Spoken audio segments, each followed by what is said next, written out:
السلام علیکم ورحمۃ اللہ وبرکاتہ۔ محترم سامعات، آج میں آپ لوگوں کو ایک ایسی حدیث شریف سنانے جا رہی ہوں جو کہ حدیث قدسی ہے۔ حضرت ابو ہریرہ سے مروی ہے، لیکن یہ حدیث قدسی ہے۔ حدیث قدسی کا مطلب یہ ہوتا ہے کہ نبی پاک صلی اللہ علیہ وسلم ارشاد فرما رہے ہیں، لیکن اللہ تعالیٰ کا وہ قول نقل کر رہے ہوتے ہیں۔ یعنی کہ نبی پاک صلی اللہ علیہ وسلم جو بات ابھی بتا رہے ہیں تو وہ اللہ تعالیٰ کی جانب سے فرمان کردہ ہے۔ جس طرح ایسے حضور اقدس صلی اللہ علیہ وسلم کا ارشاد ہے کہ حق تعالیٰ شانہ ارشاد فرماتے ہیں کہ میں بندے کے ساتھ ویسا ہی معاملہ کرتا ہوں جیسا کہ وہ میرے ساتھ گمان رکھتا ہے۔ یعنی کہ نبی صلی اللہ علیہ وسلم صحابیوں کو بتا رہے ہیں، لیکن اللہ تعالیٰ کا قول وہ نقل کر رہے ہیں۔ اور جب وہ مجھے یاد کرتا ہے تو میں اس کے ساتھ ہوتا ہوں، بس اگر وہ مجھے اپنے دل میں یاد کرتا ہے تو میں بھی اس کو اپنے دل میں یاد کرتا ہوں، اور اگر وہ میرا مجمع میں ذکر کرتا ہے تو میں اس مجمع سے بھی بہتر یعنی فرشتوں کے مجمع میں اس شخص کا ذکر کرتا ہوں۔ اور اگر بندہ میری طرف ایک بالشت متوجہ ہوتا ہے تو میں ایک ہاتھ اس کی طرف متوجہ ہوتا ہوں، اور اگر وہ ایک ہاتھ بڑھتا ہے تو میں 2 ہاتھ ادھر متوجہ ہوتا ہوں، اور اگر وہ میری طرف چل کر آتا ہے تو میں اس کی طرف دوڑ کر چلتا ہوں۔ اس حدیث شریف میں یہ بات بتائی گئی ہے کہ بندے کے ساتھ اس کے گمان کے مطابق ہی اللہ تعالیٰ فیصلہ کرتے ہیں، جس کا مطلب یہ ہے کہ اللہ تعالیٰ سے اس کے لطف و کرم کی امید رکھنا چاہیے۔ ہر انسان کو اللہ تعالیٰ سے اچھی امید، اچھا گمان رکھنا چاہیے، اس کی رحمت سے کبھی بھی مایوس نہیں ہونا چاہیے۔ یقیناً ہم سب لوگ بہت زیادہ گناہ گار ہیں، بہت زیادہ ہم سے غلطیاں ہوتی ہیں، بہت زیادہ گناہ ہو جاتے ہیں، اور ہمیں اللہ تعالیٰ کی سزا کا خوف بھی ہوتا ہے، لیکن اس کے ساتھ ساتھ ہمیں ایک امید بھی رکھنی چاہیے اپنے اللہ تعالیٰ سے ہر وقت کہ اللہ تعالیٰ ارحم الراحمین ہے، انشاء اللہ تعالیٰ وہ ہمیں ضرور معاف فرمائیں گے۔ تو ہو سکتا ہے کہ اللہ تعالیٰ کی رحمت جوش میں آ جائے، ہم کو معاف فرماتے، لیکن دل میں یہ بھی خیال رکھنا چاہیے کہ اللہ تعالیٰ قہار اور جبار بھی ہیں۔ اللہ تعالیٰ کو غصہ بھی آتا ہے اگر ہم غلط حرکت کرتے ہیں، تو اللہ تعالیٰ ہمیں سزا بھی دے سکتے ہیں، لیکن اس کے ساتھ ہمیں یہ بھی امید رکھنی چاہیے اور اپنے گناہوں کی معافی مانگنی چاہیے، سچی توبہ کرنی چاہیے، استغفار زیادہ سے زیادہ پڑھنی چاہیے ہم کو، اور اپنے دل میں یہ امید رکھیں کہ اللہ تعالیٰ ہمیں انشاءاللہ معاف فرمائیں گے۔ اس کے علاوہ جس کو چاہیں گے وہ اللہ تعالیٰ سب کچھ معاف بھی فرما دیں گے، اور اللہ تعالیٰ چاہیں گے تو سزا بھی دے سکتے ہیں۔ اسی لیے انسان کو امید اور خوف کے درمیان ہی رہنا چاہیے۔ حضور اقدس صلی اللہ علیہ وسلم ایک نوجوان صحابی کے پاس تشریف لے گئے، وہ نزا کی حالت میں تھے، تو اس وقت آپ نے ان صحابی سے دریافت فرمایا کہ کیا حال ہے آپ کا، آپ کس حال میں ہوں؟ تو انہوں نے فرمایا کہ اللہ کی رحمت کا امیدوار ہوں اور اپنے گناہوں سے ڈرتا ہوں۔ تو حضور اقدس صلی اللہ علیہ وسلم نے ارشاد فرمایا، یہ دونوں یعنی امید اور خوف جس بندے کے دل میں ایسی حالت میں ہوں تو اللہ جل شانہ جو امید ہے وہ عطا فرما دیتے ہیں، اور جس کا خوف ہے اس سے امن عطا فرما دیتے ہیں۔ اور ایک حدیث میں آیا ہے کہ مومن اپنے گناہوں کو ایسے سمجھتا ہے کہ گویا ایک پہاڑ کے نیچے بیٹھا ہے۔ جو مومن بندہ ہوتا ہے وہ اپنے آپ کو اپنے اللہ کے خوف سے لرزاں رکھتا ہے اور اپنی غلطیوں پہ نادم رہتا ہے، اور یہ گمان کرتا رہتا ہے کہ ہاں مجھ سے بہت بڑے گناہ ہوئے ہیں، بہت زیادہ گناہ ہوئے ہیں، گویا کہ میں ایک گناہ کے پہاڑ کے نیچے بیٹھا ہوں۔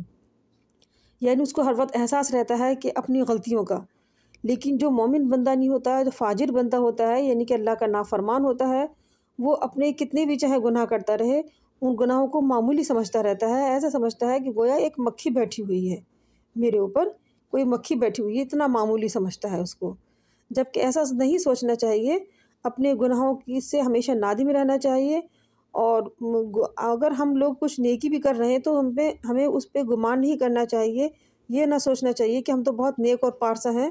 اپنے آپ کو ہمیشہ اللہ تعالیٰ کے سامنے جھکائے رکھنا چاہیے، اور ہمیشہ امید لگائے رکھیں کہ اللہ تعالیٰ انشاءاللہ ہم کو معاف کریں گے، کیونکہ ہم جو ہیں عاصی بندے ہیں، گنہگار بندے ہیں، اور نسیان کا ہمارے اندر مرض ہے۔ ہم کو بہت ساری باتوں کی بھول بھی پڑ جاتی ہے، کچھ جان بوجھ کر، کچھ کھلم کھلا، کچھ چوری چھپے ہم لوگ گناہ کر جاتے ہیں۔ تو اپنے اللہ تعالیٰ سے ان گناہوں کی معافی مانگتے رہیں، سچی توبہ کرتے رہیں، کبھی دوبارہ نہ کرنے کا عہد بھی کریں۔ لیکن خدا نخواستہ اگر پھر بھی ہم سے وہ غلطی ہو جاتی ہے تو ہم اپنے اللہ تعالیٰ سے توبہ کریں اور اللہ تعالیٰ سے امید رکھیں کہ ہاں اللہ تعالیٰ ہم کو ضرور معاف فرمائیں گے انشاءاللہ۔ گناہ کا خوف اس کے اسی مناسب سے ہونا چاہیے، اور رحمت کا بھی اللہ تعالیٰ سے امید لگا کے رکھنا چاہیے انسان کو۔ حضرت معاذ رضی اللہ عنہ جو تھے وہ طاعون کے مرض میں شہید ہوئے تھے۔ جب ان کا انتقال کا وقت قریب آیا اور ان پر بار بار غشی طاری ہوتی تھی تو فرماتے تھے، یا اللہ تجھے معلوم ہے کہ مجھ کو تجھ سے بہت محبت ہے، اور تیری عزت کی قسم تجھے یہ بات معلوم ہے۔ جب بالکل موت کا وقت قریب آ گیا تو فرمایا کہ اے موت، تیرا آنا مبارک ہے، کیا ہی مبارک مہمان آیا، مگر فاقے کے حالت میں یہ مہمان آیا۔ اس کے بعد فرمایا، اے اللہ تجھے معلوم ہے کہ میں ہمیشہ تجھ سے ڈرتا رہا اور آج تیرا امیدوار ہوں، یعنی کہ آج مجھے تیری امید کی زیادہ میں حقدار ہوں، مجھے امید ہے کہ تو مطلب رحم فرمائے گا مجھ پر۔ یا اللہ مجھے زندگی کی محبت تھی مگر نہریں کھودنے اور باغ لگانے کے لیے نہیں تھی، بلکہ گرمیوں کی شدت پیاس اور برداشت کرنے، یعنی کہ دین کی خاطر قربانیاں دینے، مشقتیں جھیلنے کے واسطے، اور ذکر کے حلقوں میں علماء کے پاس بیٹھنے کے لیے یہ میں امید رکھتا تھا دنیا میں، یعنی کہ میں دین کی خاطر خدمت کرنے کے لیے، مشقتیں جھیلنے کے لیے، بھوک و پیاس برداشت کرتا تھا۔ میں نے اس طرح کی زندگی گزاری ہے، اور اب جو میرا موت کا وقت آیا ہے تو اس وقت مجھے اللہ تعالیٰ تیری رحمت کی بہت زیادہ امید ہے۔ تو جو بندہ جو امید اللہ تعالیٰ سے لگاتا ہے، اللہ تعالیٰ اس کی امید کو پورا کرتے ہیں، اس کے گمان کو پورا کرتے ہیں۔ اسی لیے ہمیں اپنے اللہ تعالیٰ سے رحمت کی امید رکھنی چاہیے، کیونکہ اللہ تعالیٰ تو 70 ماؤں سے بھی زیادہ محبت کرنے والے ہیں۔ لیکن اس کے ساتھ ساتھ ہمیں یہ بھی نہیں سوچنا چاہیے کہ بس اللہ ارحم الراحمین ہے تو ہم جو چاہے گناہ کرتے رہیں بلا جھجک، ہم اپنی من مانی کرتے پھریں اس دنیا میں، اسی طرح سے اپنی مرضی سے دندناتے پھریں۔ نہیں، اس کا یہ ہرگز مطلب نہیں ہے کہ اللہ رحمان الرحیم ہے تو ہم جو چاہے گناہ کریں بس اللہ ہمیں معاف کر دے گا۔ آپ ذرا سوچئے کہ اگر آپ چھوٹے بچے ہوتے ہیں یا پھر آپ تھوڑا ٹین ایج پہ ہوتے ہیں، اگر آپ غلطی کرتے ہیں تو کیا آپ کے ماں باپ آپ کو ڈانٹتے نہیں ہیں؟ کیا آپ کے ماں باپ آپ کو سزا نہیں دیتے؟ حالانکہ ان کے اندر کیا پیار نہیں ہوتا ہے؟ ان کا وہ پیار ہی ہوتا ہے جو آپ کو سزا دیتے ہیں تاکہ آئندہ آپ کوئی غلطی نہ کریں۔ تو سوچئے اللہ تعالیٰ ارحم الراحمین جو ہمارے رب ہیں، ہمارے پالنہار ہیں، ہمارے خالق اور مالک ہیں، تو وہ بھلا کیسے چاہیں گے کہ ہم غلطیاں کرتے رہیں اور دنیا میں اس طرح پھرتے رہیں؟ تو اللہ تعالیٰ نے اپنا خوف، اپنی امید دونوں دلائی ہیں انسان کو کہ اللہ کا خوف رکھو اور اللہ تعالیٰ سے امید بھی رکھو، گناہوں سے بچتے رہو۔